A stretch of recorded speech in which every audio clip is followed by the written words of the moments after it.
Hey guys, how's it going? Just here to take you through my new track, Siren, out on Kompakt. Yeah, just want to give you a little bit of an understanding of what's going on underneath the hood, and hopefully you get a little insight into how the song was put together. Let's start with looking at the main sound, which comes from the ARP 2600 from Montreal. Let's have a quick little listen.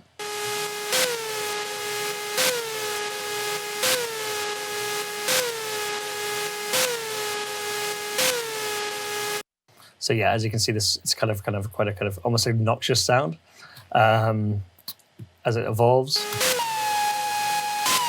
Has these nice little these little moments where it kind of starts getting a little bit wild, and that kind of progresses throughout the song. The kick setup's pretty simple. There's just a nice kind of classic kick under there. Okay, let's have a listen to it. I think the thing that kind of gives its character is this layer on top, which is just a more distorted, bit of a harder drum pattern with the kind of bottom end taken off to kind of, so it doesn't clash with the main kick. If you took it off, it would sound like this, which is kind of cool. I think it's almost like the original track, I think, may have started with this bottom end, but I find it hard to sometimes commit to like a bottom end that's that kind of sloppy in a sense. So it's nice to kind of put this guy underneath just to give it that, bit more of a solid feel to it. And I think this is where the track started with this loop. It's had a really almost kind of metronome kind of feel to it. I've had to go in there and kind of chop it up so it doesn't clash with the kick. If I just pulled it out, it's going to start sounding a little bit, yeah, exactly. So I've just kind of gone in there and just hacked away the bits I like. I start bringing the other elements in there. Just a nice shaker again, just pushing the high to kind of really make it pop. So if you listen to the main white noise that's coming from Massive here, and really it's just kind of trying to create kind of more of like a, kind of a hi-hat feel, but something which I can play with as the track moves on. So I'll do a lot of just little subtle pushes here and there with the envelopes at kind of key moments in the song, just to kind of add a bit of life to the track and kind of really, I guess, almost try to accentuate the main parts in the lead sound. So if that was going along, it would be kind of, just so they both kind of work together, so they're almost seen as one. So what I've kind of had a lot of fun doing is just going through, whether it's old drum, kind of break samples, just finding little bits of loops. So not using loops throughout the whole track, but just little moments that I can kind of cut up, place here and there at little key moments, again, just to add this little bit of drama. So the track has these, the track kind of knocks around and it's kind of rambunctious, it has these little bits of distortion poking here and there, which are just pretty cool. So if you listen to it with the kick drum,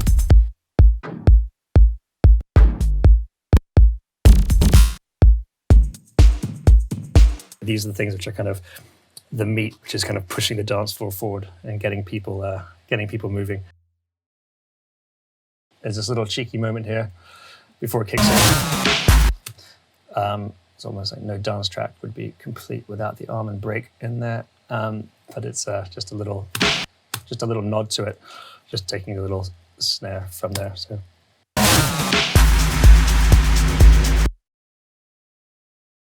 one thing that's definitely helping things along, so like I've talked about before, is using drum fills. So to get a kind of 16th kind of march on a track going. So if you put that with a kick, you can really hear what it's doing.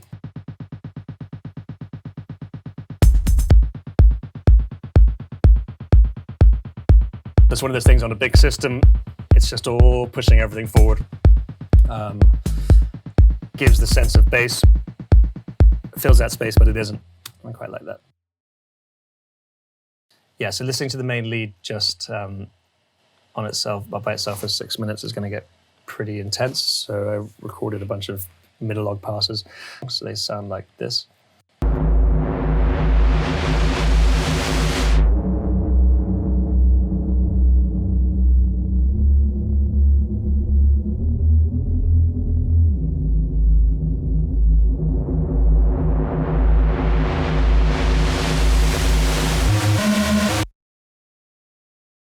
So really that's the kind of the main kind of melodic elements.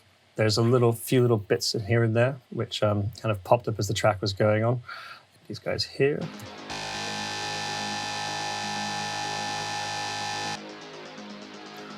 It's kind of cool. Arpeggiator sequence.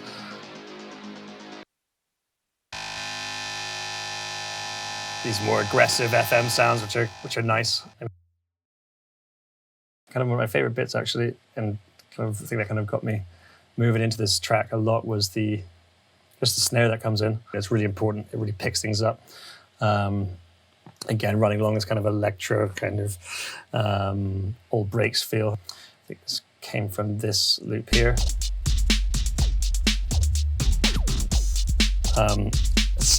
Yeah, snare is just pretty rocking, so that needed to be chopped up. It kind of completes the chord monologue when that comes in. The two together have this kind of rowdy feel about them. If you listen.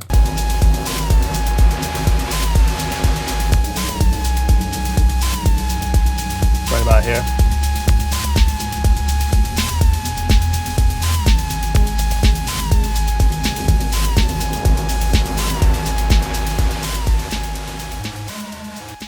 Nice one, guys. Thanks for watching. Hope that gave you a little bit more of an insight in terms of how the track was put together. Yeah, thanks for watching and see you soon.